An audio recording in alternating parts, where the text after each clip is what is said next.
Hungarian Folk Tales. The Slipper-Tearing Princesses.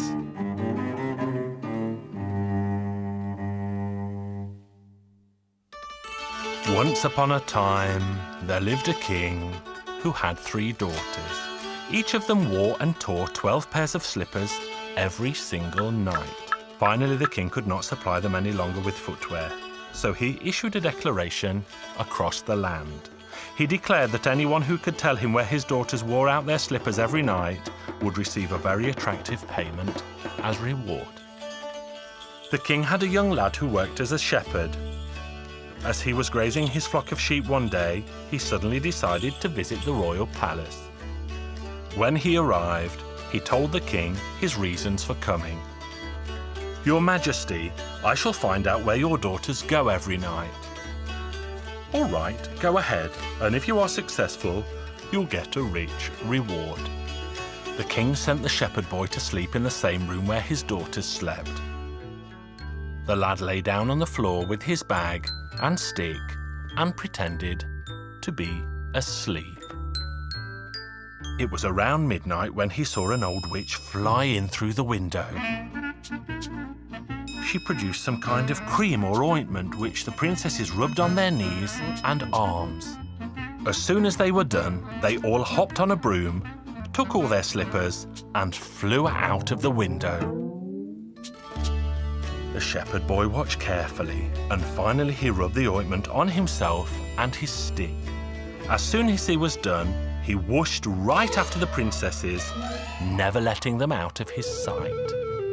It wasn't long before the girls reached a silver forest, where they all settled down to rest. In the middle of the forest there was a silver well, with 3 silver goblets standing right next to it. The 3 princesses each had a sip of water. When they were finished, the shepherd boy collected their silver goblets and put them in his bag. He even broke off a silver twig from one of the trees. The twig rang out loud when he snapped it from the branch. The small princess was very frightened. "Why are you so scared, silly? Nobody can follow us here." So after a while, they all got on their broomsticks and flew off.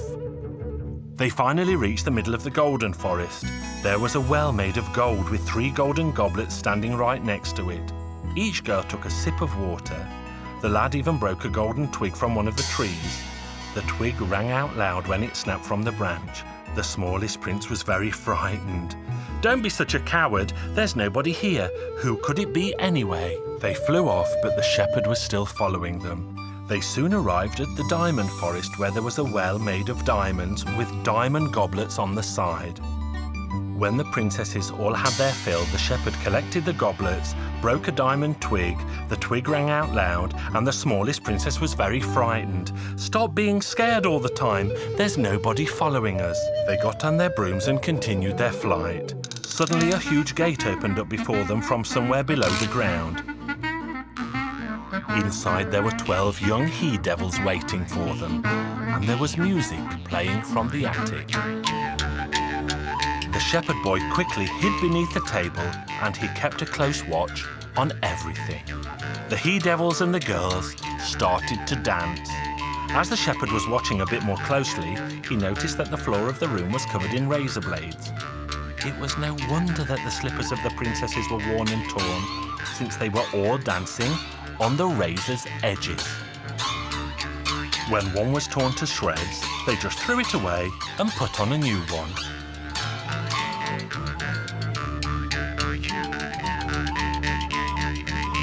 When the 12 pairs of shoes were all danced to shreds, they sat down at the table.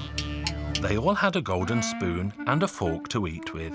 When one of them dropped her golden spoon, the shepherd boy quickly picked it up and put it into his bag.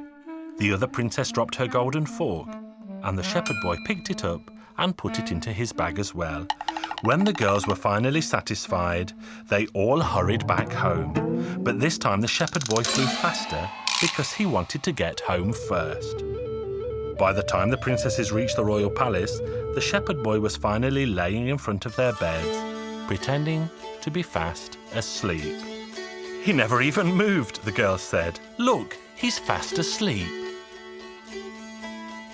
Morning came, and the shepherd went to see the king. The king asked him, "Well, son, have you seen anything? Have you found out anything?" "I have, your majesty. I have seen things, and I have found out things." At that point in time, the king summoned his 3 daughters, and the shepherd started to speak. First they went to a silver forest, and here is the evidence. He produced the silver goblets and the silver twig. Then they flew on to the golden forest, where they drank from their golden goblets. With that, he pulled the golden goblets and the golden twig from his bag. From there, they flew on to the diamond forest, where they drank another cup. Finally, they stopped in a palace where they danced with devils, and that's how they wore and tore all their slippers. In the meantime, they ate and drank too. One of them dropped her spoon, the other her fork. And here is the evidence, your majesty. Well done, son. The king ordered that the 2 elder daughters be locked up in the tower each night, gave his blessings to the youngest one, who married the shepherd boy. And that is how the slipper tearing came to an end.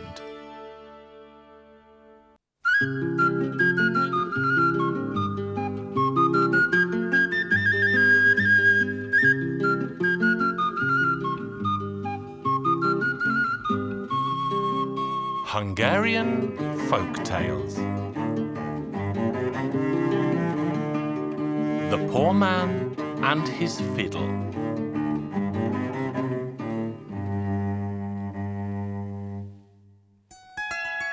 Far, far away, beyond the high mountain and across the vast ocean, there lived a king who had 3 beautiful daughters. One day the queen said to the 3 daughters, "Off you go, girls, to the forest to pick wild berries, and whoever picks the most will have my red skirt."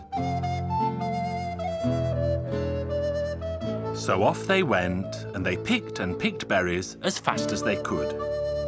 When noon was near and the sun high, they settled down in the shade of a tree and looked to see which of them had gathered the most. Now the youngest had picked more than her 2 sisters together. The 2 turned green with envy. The youngest sister would have the red skirt. So the eldest of the 3 had this to say, "Girls, girls, come and pick some more, for we cannot go home with so few berries." The youngest argued and argued, for if they went on picking and picking, they would never be home before evening. But her 2 elder sisters insisted that they stay in the forest. And so it passed. Off went the 2 into one part of the forest, the youngest to another. But not to pick berries, for they agreed to kill their younger sister. If they could not have the red skirt, then their sister should not have it either. So they set off after her and took hold of her. She begged and pleaded in vain and offered them all the berries she had, but they killed her.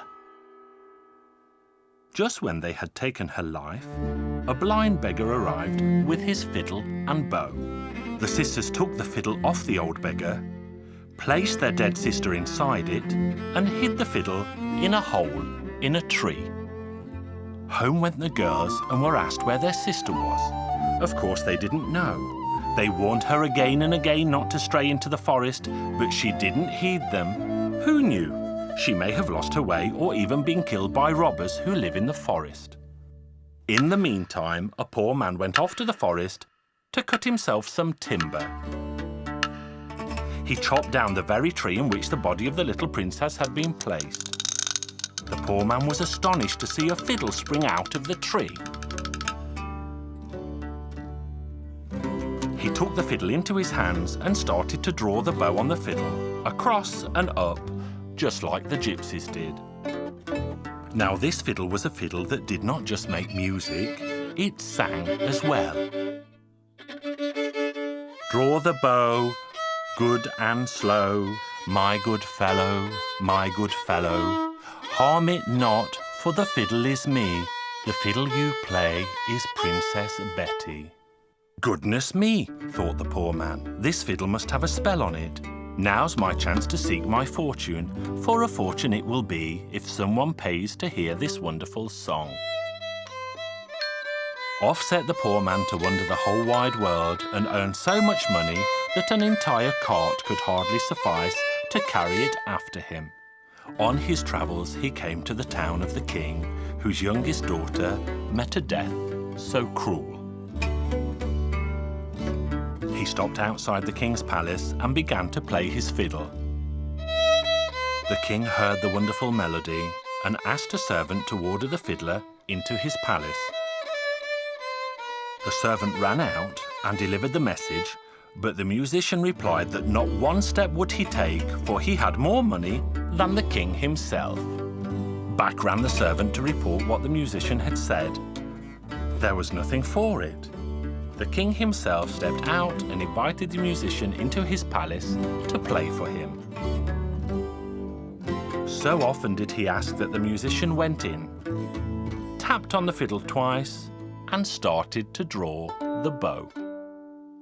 Draw the bow, good and slow, my good fellow, my good fellow. Harm it not, for the fiddle is me, the fiddle you play is Princess Betty. The king had this to say, a wonder of a song, a wonder. The two princesses were standing by and gaping at the song. One of them took the fiddle and started to play it to see what it would sing for her. Draw the bow, good and slow, you killed me, but no one knows. The other princess took up the fiddle and it sang the very same for her. Then the king took up the fiddle and the fiddle had this to sing for him. Draw your bow, good and slow, Princess Betty loves you so. This is witchcraft for sure. Let me try the fiddle too, said the queen. So she took up the fiddle and started to play, and the fiddle had this to sing for her. Draw the bow, good and slow, mother dear, harm it not, for the fiddle is me, Princess Betty is here, you see. And at that very moment, the fiddle opened up and out jumped the little princess, as alive and as beautiful as a spring flower. The two elder sisters fainted away in fear. The king and queen wept tears of joy for the daughter they had lost and mourned, but had now returned in such a miraculous way. Now that the cruelty of the two elder sisters had come to light, the king locked them up in a tower, there to stay until death took them away. But the little princess begged and pleaded her father until the king relented and had mercy on the two. And from then on, they all lived happily ever after.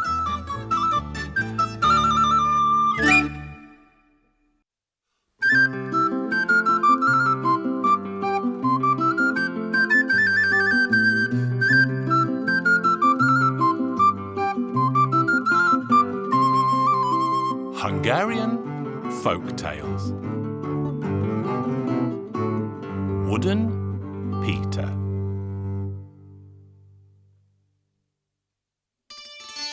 Once there lived a farmer and his wife. Now these good people didn't have any children, and so one day the farmer said to his wife, I'm going off into the forest to carve as a child out of wood. Now his wife laughed at this, but the farmer bundled up his stuff and set off into the forest. There he met some wood carvers. God blessings on you this day. I came to get a small piece of wood. So they chopped him a piece of wood and he started to carve himself a child. It was evening when he returned home, and his wife laughed when she saw he'd brought home a wooden child. They had their supper, and there was a little left over. Now that's just enough for our son. Off they went to bed, and around midnight, the boy called out, Well, mother dear, are you sound asleep? At that moment they woke up, and great was their surprise to see the wooden boy had come to life. They admired the boy until the break of day, and then the priest baptized him and named him Wooden Peter. When he came to be 3 days old, he asked if he could go out and find himself a friend to play with. "Hey, do you know if there's someone who makes swords in this town?" "Of course there is." So the boy went back into the house. "Father, please could you give me 8 florins? You can have whatever you need." "All I need is 8 florins." And off he went to the sword maker. "Good day to you, good sword maker. Let me have for 8 florins the sword that you first made. That's the one for me." So the sword maker went to the swords and sorted until he found an old rusty sword and a sheath to go with it. Peter took the sword, strapped it on, and it looked like the sword had been made especially for him. "Now, here's your 8 florins, for even your first sword has to be paid for." Next day there was a huge mob of people in the town. As they were moving towards the fair, they heard that there were 2 oxen tethered together with a golden chain. Whoever could cut the chain in 2 could take the oxen as his own. So Wooden Peter stepped up to say, "If you'll permit me, I'll cut the chain." So then Peter set to, and he cut that golden chain with a swish and a swoosh that could be heard across the country, far and near. Up went the tails of the 2 oxen, and they didn't stop trotting until they reached the stable. The owner of the oxen said, "Well, Wooden Peter, off with you home to feed the oxen, but you should know that all they eat is glowing embers." Peter set fire to 12 bundles of wood. When they were aflame, he took the water pail and filled it with glowing embers. The 2 oxen ate them all up, and one of them went off to where the sun rises, one to where the sun sets. So Peter said, "Now, Father, let me show you something." He tapped the corner of the gate with his fingers in 2 places, and from one of them good wine gushed out, and from the other good brandy. "Now, Father, everyone can drink to their heart's content. Do you see that wheelbarrow?" "I do indeed, son." "And that millstone?" "Yes, I see it." "Now, when the barrow stands in front of the door and the millstone jumps into it of its own accord, the wine will turn to water and the brandy to deep red blood, and then you'll know that I am dead. And then, if you want to find me, sit into that wheelbarrow and I'll take you to where I am. Now, I have to go off to see the world and try my fortune." After that, Wooden Peter set off across 7 lands and 7 seas until he came to a town in which there lived a king. "Good day to you, your good majesty." "Welcome you are. And what sort of journey are you on?" "I set off to be of service, to try my fortune." "And how much would you require for a year?" "Nothing at all, only what I eat and what I drink." So Peter stayed in the town, working as a carpenter. He was so clever with his hands that the old king took a liking to him. Now the king had a daughter who fell so in love with Wooden Peter that she thought she would die if she wasn't allowed to marry him. "Well then," said the king, "I won't have you dying on me, so I'll let you give him your hand and be his wife.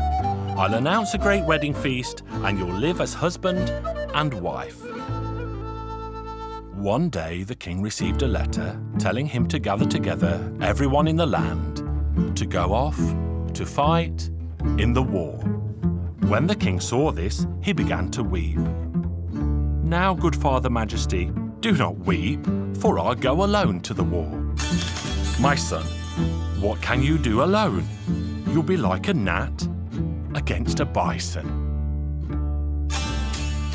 But Wooden Peter went off, and he was wielding his sword so fiercely that he beat them one and all.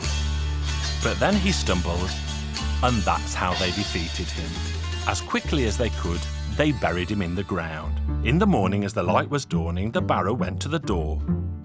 The millstone jumped into it of its own accord, the wine turned to water, and the brandy to deep red blood. So the farmer got into the barrow and went to where Peter had been cut down. He searched for him high and low, but to no avail. Then he saw the 2 oxen coming. The 2 oxen began to turn the soil with their horns until they uncovered Peter, but there was no sign of life in him. And so one ox put him back together again, and the other put his soul back into him. And Wooden Peter awoke. I slept so well. You'd have slept forever if it hadn't been for us, said the oxen. They went home, and the king called the whole court together and crowned Wooden Peter king. And he and his queen lived happily ever after.